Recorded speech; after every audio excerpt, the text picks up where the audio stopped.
ரமலான் பண்டிகையை முன்னிட்டு வாழ்த்துச் செய்தி வெளியிட்டுள்ள ஜனாதிபதி அனுரகுமார திசாநாயக்க முழு உலக சமூகத்திற்கும் மிக முக்கியமான மனிதாபிமான மற்றும் சமூக செய்திகள் பலவற்றை ஏந்தி ரமலான் வருவதாக குறிப்பிட்டுள்ளார். உள்ளங்களில் சக உணர்வை விதைப்பதே ரமலானின் உன்னத நோக்கமாகும் எனவும் அவர் குறிப்பிட்டுள்ளார். அதாவது மற்றவர்களின் பசி அதன் வலியை தனது சொந்த அனுபவமாக உணர்ந்து சகோதரத்துவ உணர்வுடன் மற்றவர்களை அரவணைக்க தயங்காத ஒரு சமூகத்தை கட்டியெழுப்புவதாகும். இக்கால பகுதியில் ரமலானின் ஏனைய விழுமியங்களான அமைதி, சமத்துவம் மற்றும் சகவாழ்வு போன்ற உன்னத குணங்களினால் முஸ்லிம்களின் நடத்தை பண்படுத்தப்படுகிறது. ஒரு மாத காலப்பகுதி அவர்கள் நோன்பு நோட்பதோடு அந்த காலப்பகுதியானது அவர்களின் ஆன்மீக மேம்பாட்டுக்கான காலமாகும்.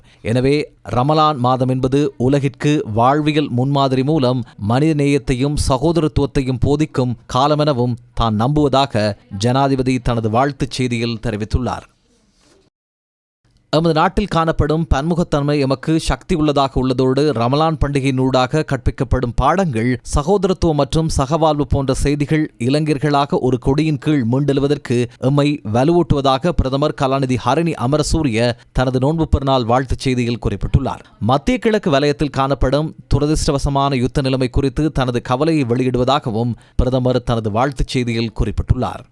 பெரும்பான்மையான முஸ்லிம்கள் வாழும் மத்திய கிழக்கு பிராந்தியத்தில் தோன்றியுள்ள போர் சூழலுக்கு தீர்வு காண்பதற்கான முக்கியமான வழி இஸ்லாம் காட்டும் பொறுமை, கருணை, ஒற்றுமை மற்றும் மனிதநேயமே என்பதை நாம் உணர்ந்து கொள்ள வேண்டுமென எதிர்க்கட்சித் தலைவர் சஜித் பிரேமதாச தனது நோன்பு பெருநாள் வாழ்த்துச் செய்தியில் குறிப்பிட்டுள்ளார். இந்த தருணத்தில் இஸ்லாம் நமக்கு கற்றுத்தரும் மானுட தர்மங்களை இன்னும் ஆழமாக சிந்திப்பது அவசியமாகும் என எதிர்க்கட்சித் தலைவர் சஜித் பிரேமதாச தெரிவித்துள்ளார்.